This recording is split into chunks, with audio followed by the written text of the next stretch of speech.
Well, the sheriff in charge of the investigation into Nancy Guthrie's disappearance insists the case hasn't gone cold.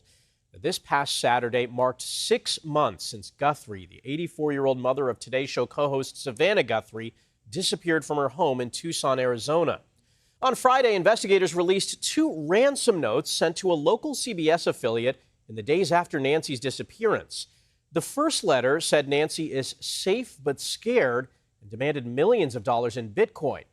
But the second note said she perished shortly after she was taken and is buried in nature now. The Pima County Sheriff put out an update over the weekend. It's very active.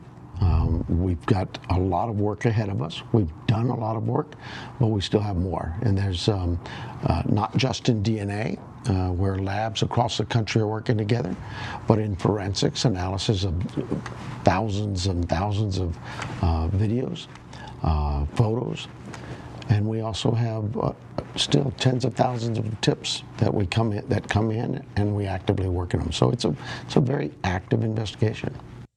And we're joined now by Anna Schecter, who covers crime for CBS News and has followed this case from the beginning. Anna, good morning. So 6 months into this investigation, just how active is it? Are investigators hopeful they could make a breakthrough? Well, in Sheriff Nanos' remarks, he said there are thousands of tips they're still going through and tons of digital evidence that they're still going through.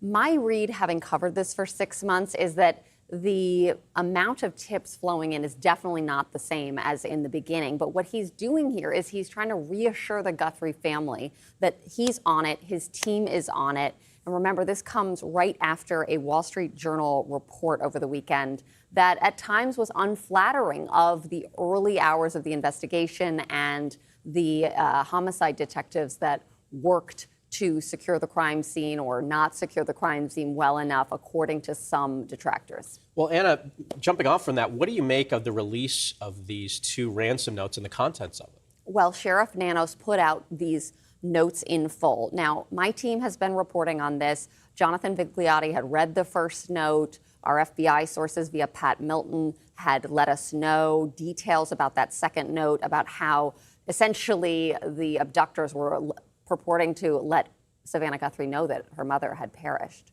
So we knew a lot of this, but for me, as a journalist who's covered this so closely, to see it in full, word by word, and to see even the email addresses that whoever this abductor is created to send these to a tip line. The first one was savannah@gmail.com. The second one, guthries@yahoo.com. I mean, it just really was a stunning thing to see in full. And one of the things that was so striking about this, the second note claims that Nancy Guthrie has died. Yep. Does that change the investigation? Well, it might make them turn it from search and rescue to recovery, but that had already basically happened. Given the health issues that Nancy Guthrie faced, the fact that we know her medication was left at her home, it was pretty much understood, and Savannah in her messages has appeared to acknowledge that her mother passed away. All right, we're hoping for some kind of resolution here. Anna Schecter, thank you so much.